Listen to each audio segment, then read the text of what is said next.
ನಮಸ್ಕಾರ ವೀಕ್ಷಕರೇ, ಮತ್ತೊಂದು ವಿಡಿಯೋಗೆ ಸ್ವಾಗತ. ಬಿಗ್ ಬಾಸ್ 2 ವಾರ ತುಂಬಾ ಬೋರಿಂಗ್ ಆಗಿದೆ, ಅಷ್ಟೊಂದು ಜನರಿಗೆ ಕನೆಕ್ಟ್ ಆಗ್ತಾ ಇಲ್ಲ ಅಂತ ಹೇಳ್ತಿದ್ರು. ಆದ್ರೆ 3ನೇ ವಾರ ತುಂಬಾನೇ ಚೆನ್ನಾಗಿ ಬರ್ತಾ ಇದೆ ಅಂತ ಹೇಳ್ಬೋದು. ಇಲ್ಲಿ 3ನೇ ವಾರದಲ್ಲಿ ತುಂಬಾನೇ ಹಲವಾರು ವಿಷಯಗಳು ಇದಾವೆ ಮಾತಾಡಕ್ಕೆ. ಅದರಲ್ಲಿ ಪ್ರಮುಖವಾಗಿರೋದಂದ್ರೆ ಅಶ್ವಿನಿ ಗೌಡ ಅವರು ಹಾಗೆ ರಕ್ಷಿತಾ ಅವರ ಮಧ್ಯೆ ನಡೀತಾ ಇರುವಂತ ಜಗಳ ಅಂತಾನೆ ಹೇಳ್ಬೋದು. ಇನ್ನು ಅದಕ್ಕೆ ಉಪ್ಪು ಖಾರಕ್ಕೆ ಸ್ವಲ್ಪ ಜನ ಸುರಿತಾ ಇದ್ರೆ ಅದನ್ನ ತಣ್ಣಗಾಗಕ್ಕೆ ಸ್ವಲ್ಪ ಜನ ಇದ್ದಾರೆ. ಅದ್ರ ಜೊತೆಗೇನೆ ರಕ್ಷಿತಾ ಅವರ ಪರ ಕೂಡ ಸ್ವಲ್ಪ ಜನ ನಿಂತ್ಕೊಂಡಿದ್ದಾರೆ. ಇನ್ನು ಉಪ್ಪು ಖಾರ ಸುರಿತಾ ಡಬಲ್ ಗೇಮ್ ಮಾಡ್ತಿರೋರು ಅಂತ ಬಂದ್ರೆ ಧ್ರುವಂತ್ ಅವರು ಆ ಕಡೆನೂ ಹೋಗಿ ಮಾತಾಡ್ತಾರೆ, ಈ ಕಡೆನೂ ಹೋಗಿ ಮಾತಾಡ್ತಾರೆ. ಅವರು ಯಾವ ಸ್ಟ್ಯಾಂಡ್ ನ ತಗೋತಿದ್ದಾರೆ ಅಂತ ಗೊತ್ತಾಗ್ತಿಲ್ಲ. ರಕ್ಷಿತಾ ಅವ್ರ ಹತ್ರ ಹೋಗ್ಬಿಟ್ಟು ನೀನ್ ಜಗಳಾಡು, ನೀನ್ ಕರೆಕ್ಟ್ ಆಗಿ ಮಾತಾಡ್ತಿದೀಯಾ ಮಾಡ್ತಿದೀಯಾ ಅಂತ ಹೇಳ್ತಾರೆ. ಆಮೇಲೆ ಅಶ್ವಿನಿ ಗೌಡ ಹತ್ರ ಹೋಗ್ಬಿಟ್ಟು ಇಲ್ಲ ಅವಳು ಸರಿಯಾಗಿ ಮಾತಾಡ್ತಾ ಇಲ್ಲ, ಅವಳು ಮಾತು ಬಂದ್ರು ಮಾತಾಡ್ತಾ ಇಲ್ಲ ಅಂತ ಹೇಳ್ತಿದ್ದಾರೆ. ಇನ್ನು ಪ್ರೆಸ್ ಮೀಟ್ ವಿಷಯಕ್ಕೆ ಬಂದ್ರೆ ರಕ್ಷಿತಾ ಅವರು ಎಷ್ಟು ಚೆನ್ನಾಗಿ ಮಾತಾಡ್ಬೋದಿತ್ತು ಅಷ್ಟು ಚೆನ್ನಾಗಿ ಮಾತಾಡಿದ್ದಾರೆ ಅಂತ ಹೇಳ್ಬೋದು.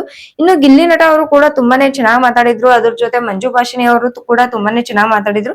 ಇಲ್ಲಿ ಎಲ್ಲೋ ಮಾಳು ನಿಪ್ನಾಳ್ ಅವರು ಕಳೆದೇ ಹೋದ್ರು ಅಂತಾನು ಹೇಳ್ಬೋದು. ಅವರ ಕ್ವಶನ್ ಗಳು ಅಷ್ಟೊಂದು ಏನ್ ಇರ್ಲಿಲ್ಲ ಅಂತಾನು ಹೇಳ್ಬೋದು. ಇನ್ನು ರಕ್ಷಿತಾ ಹಾಗೂ ಅಶ್ವಿನಿ ಗೌಡ ಮತ್ತೆ ಜಾನ್ವಿ ಅವರ ಮಧ್ಯೆ ನಡೆದಂತ ಜಗಳ ಅಥವಾ ವಾಗ್ವಾದದಲ್ಲಿ ಅಷ್ಟೊಂದು ತಿರುಳು ಇರ್ಲಿಲ್ಲ ಅಂತ ಹೇಳ್ಬೋದು. ಅಶ್ವಿನಿ ಗೌಡ ಅವರು ಮಾತಾಡಿರೋದು ಏನು ಸರಿ ಇಲ್ಲ ಅಂತಾನು ಹೇಳ್ಬೋದು. ಯಾಕಪ್ಪ ಅಂದ್ರೆ ಅವ್ರು ಮಾತಾಡ್ತಿರೋಂತ ವರ್ಡ್ ಗಳು ಹಂಗಿದ್ವು.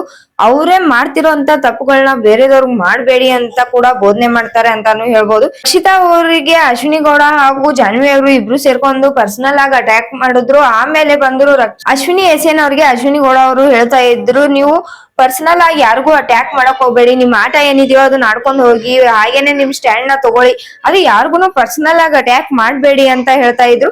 ಬಟ್ ಅವ್ರು ಮಾಡ್ತಾ ಇರೋದು ಸರಿನಾ? ತಾವು ಹೇಳೋದೊಂದು ಮಾಡೋದೊಂದು ಮಾಡ್ತಿದ್ದಾರೆ. ಇನ್ನು ಪ್ರೆಸ್ ಮೀಟ್ ಅಲ್ಲಿ ರಕ್ಷಿತಾ ಅವ್ರಿಗೆ ಕೇಳ್ತಿರ್ತಾರೆ, ನಿಮ್ಗೆ ಯಾರಿಗೂ ಮರ್ಯಾದೆ ಕೊಡಕ್ಕೆ ಬರಲ್ವಾ ಅಂತ ಕೇಳ್ತಾ ಇದ್ರು. ನಿಮ್ ಡಿಕ್ಷನರಿಯಲ್ಲಿ ಮರ್ಯಾದೆ ಅನ್ನೋದೇ ಇಲ್ವಾ ಅಂತ ಹೇಳ್ತಾ ಇದ್ರು. ಬಟ್ ಅವ್ರು ಯಾರಿಗೆ ಎಷ್ಟು ಮರ್ಯಾದೆ ಕೊಟ್ಟು ಮಾತಾಡ್ತಾ ಇದ್ದಾರೆ ಅನ್ನೋದನ್ನ ಕೂಡ ತಿಳ್ಕೊಬೇಕಾಗುತ್ತೆ. ತಾವು ಸರಿಯಾಗಿಲ್ದೆ ಮತ್ತೊಬ್ಬರಿಗೆ ಪಾಠ ಹೇಳೋದು ಅಷ್ಟೊಂದು ಸರಿಯಲ್ಲ ಅನ್ನೋದು ನನ್ನ ಅಭಿಪ್ರಾಯ. ಇನ್ನು ಔತಣ ಕೂಟದ ವಿಚಾರದಲ್ಲೂ ಅಷ್ಟೇ ಜಾನ್ವಿ ಅವರು ಚಂದ್ರನ್ ಅವರ ಟೀಮ್ ಅಲ್ಲಿ ಇದ್ರು ಅನ್ನೋ ಕಾರಣಕ್ಕೆನೆ ಅದನ್ನೇ ಸೆಲೆಕ್ಟ್ ಮಾಡಿದ್ರು.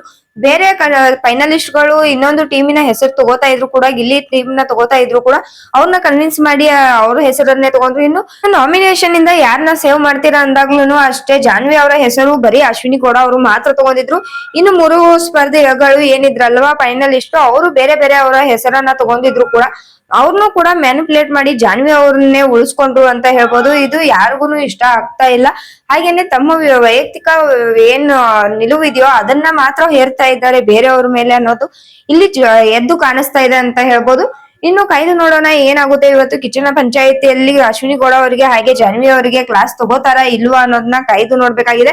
ಈ ಕಳೆದ 2 ವಾರದಲ್ಲಿ ಅಶ್ವಿನಿ ಗೌಡ ಅವರು ಏನೇ ತಪ್ಪು ಮಾಡಿದ್ರು ಕೂಡ ಅದು ಯಾರನ್ನು ಎತ್ತಿ ಹಿಡ್ದಿಲ್ಲ, ಹಾಗೇನೆ ಅದ್ರ ಬಗ್ಗೆ ವಿಚಾರಿಸೂ ಇಲ್ಲ. ಆದ್ರೆ ಇವಾಗ ತಾನೇ ಬಿಟ್ಟಿರುವಂತ ಪ್ರೋಮೋದಲ್ಲಿ ದೆವ್ವ ಯಾರಿಗ್ ಹಿಡ್ತಿದೆ, ಯಾರು ಹಿಡಿಸ್ತಾ ಇದ್ದಾರೆ, ಇದನ್ನ ಬಿಡಿಸೋಕೆ ಬರ್ತಿದ್ದಾರೆ ಕಿಚ್ಚ ಸುದೀಪ್ ಅವರು ಅಂತ ಕೂಡ ಹೇಳಿದ್ದಾರೆ. ಸೊ ಈ ಟಾಪಿಕ್ ಮೇಲೆ ಮಾತುಕತೆ ಅಂತೂ ಇದ್ದೇ ಇರುತ್ತೆ. ಇನ್ನು ಅಶ್ವಿನಿ ಗೌಡ ಅವರಿಗೆ ಜಾನ್ವಿ ಅವರಿಗೆ ಕ್ಲಾಸ್ ತಗೋತಾರ, ಅದು ಯಾವ ರೀತಿಯಾಗಿ ತಗೋತಾರ ಅಂತ ಕಾಯ್ದು ನೋಡ್ಬೇಕಾಗಿದೆ.